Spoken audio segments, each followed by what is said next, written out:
Neil didn't waken until 9 o'clock the following morning and thus had 5 full hours sleep, a luxury after the previous 48.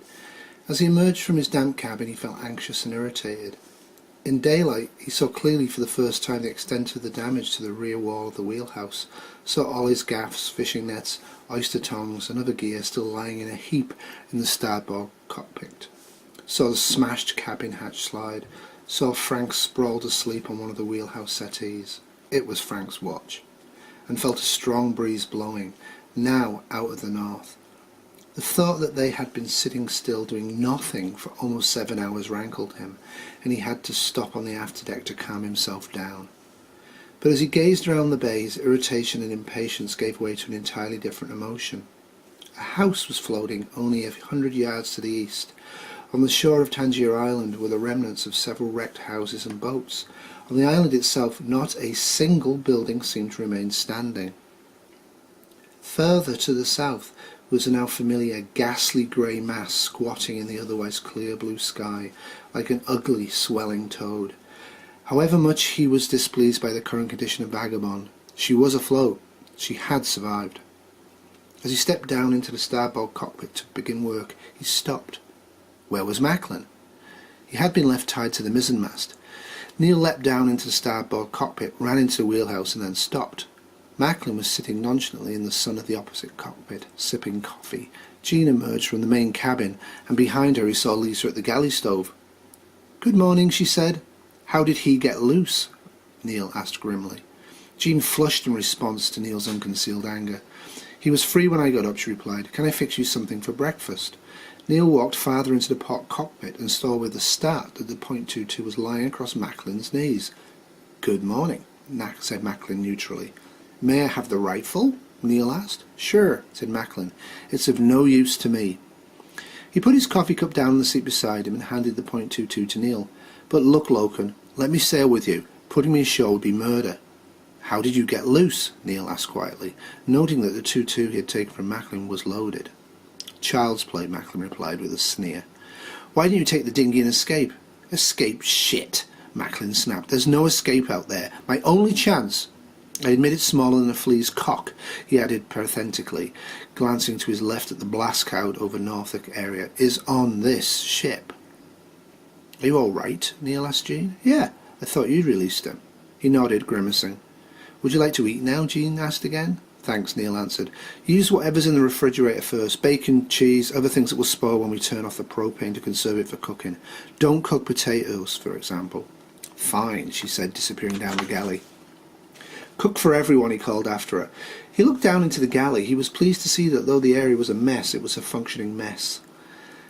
Jean and Lisa had removed all the food from the bilge where some of it had been spoiled by the previous night's deluge, and were inventorying and stowing it away. He noted too that Jean and the 2 children were dressed as neatly as for a quiet summer cruise, their white shorts and blouses in curious contrast to the big bluish bruise on Jean's cheek and the bloody bandage on the side of Lisa's head. Skippy was looking shyly up at him, clinging to one of his mother's bare thighs. "Can you keep an eye on Skippy for me?" Jean called up at him. "Of course." But Skippy didn't need an eye kept on him, since he was content to stay with his mother down in the main cabin, clinging to her as if she was the safe space in a game of tag. He ignored her suggestion that he go with Neil to look at the comic book, and limited his conversation to periodic announcements to his mother. "I'm hungry." Lisa came up to where Neil was examining the wrecked wheelhouse wall to hand him a cup of coffee. The bandage on the left side of her face was immense, and had a blot of red in the middle.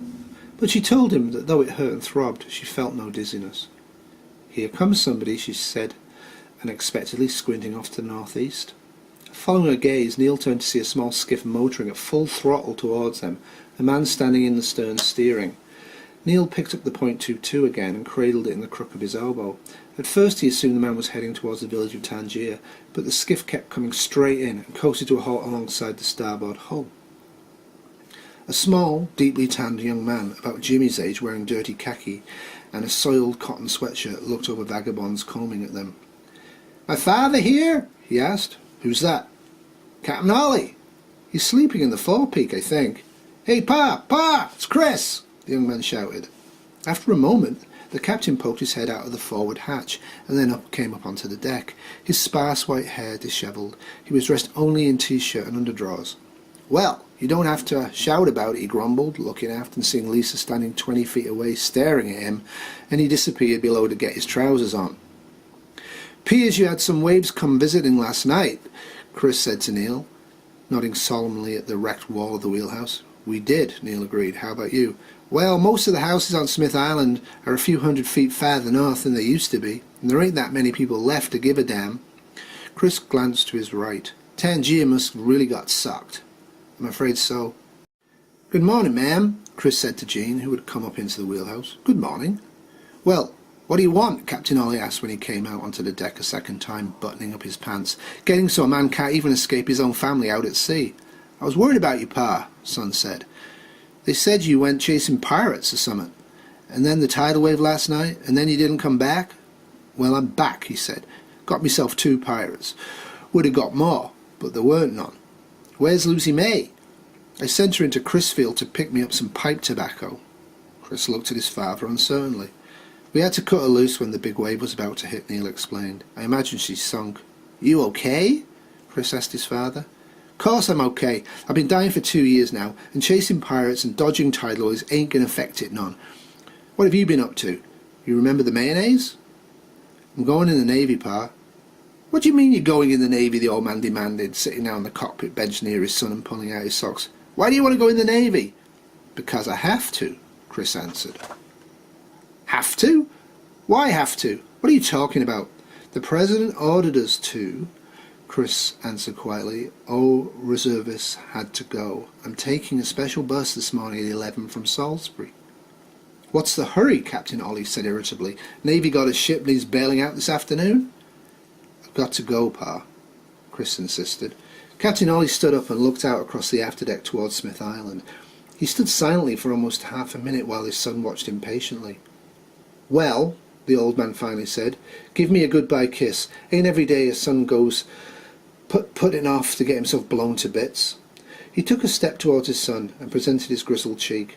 Chris kissed him awkwardly. Captain Ollie straightened up but kept looking down at his son. "One of them H-bombs come after you. You remember to get below," he said. "You know me, Pa," Chris said, smiling boyishly. "If I know one's coming, I'll want to come up on deck to get a look at it." "No you will, son, no you will. I figured another week you'll come raining down into the Atlantic." Chris stared at him. "Don't mind me, son," Ollie said, tears glistening in his eyes. "I just wish you'd stole a boat and sailed into the Atlantic like a respectable son would do, or at least a live one." "I'm going, Pa." "I know you are, and I'm not going to stop talking. You just gonna have to go, 'cause I ain't letting you go. If my druthers, I'd stay here talking to you till this boat rotted and sank. I like your face, son, and the damn sky's gonna be empty without it." "Goodbye, Pa," Chris said, and gave his skiff a gentle shove away from the vagabond and pulled the starting cord on his outboard. The engine purred into life. "I know you're going, son, but you can't stop me from talking to you. I've been talking to you for 18 years, and I ain't going to stop now just 'cause you want to go rushing off to become a smithareen. The world's full of smithereens these days, and I don't see why you think one more is going to make the air smell any purer. Especially you, smelling most of the time like a blowfish after flies have been in a week. Why, I remember when you—" His son was already 50 feet away, the sound of the skiff's engine buzzing gently back to them across the water and beginning to fade. Captain Ollie, tears dampening both cheeks, turned to look at Neil and Lisa and Jean, who had been watching Chris's departure from the wheelhouse. After several seconds' delay, he snorted. "You got some breakfast ready yet, lady?" he suddenly blurted at Jean. "I got to get some eggs and coffee aboard my belly before I swamp us again with my dribble. Got any of that whiskey left there, Captain?" "I'm 18. The three stared at him. 9 o'clock in the morning, and I ain't even pissed yet," he went on. "You got to head aboard this boat, or can I pee off the side, or use a bucket like real sailors do?" "Off the afterdeck is fine," Neil answered. "Would you like some bacon and eggs?" Jean asked. "Course I'd like bacon and eggs," Captain Ollie said as he stepped up the cockpit to get to the afterdeck.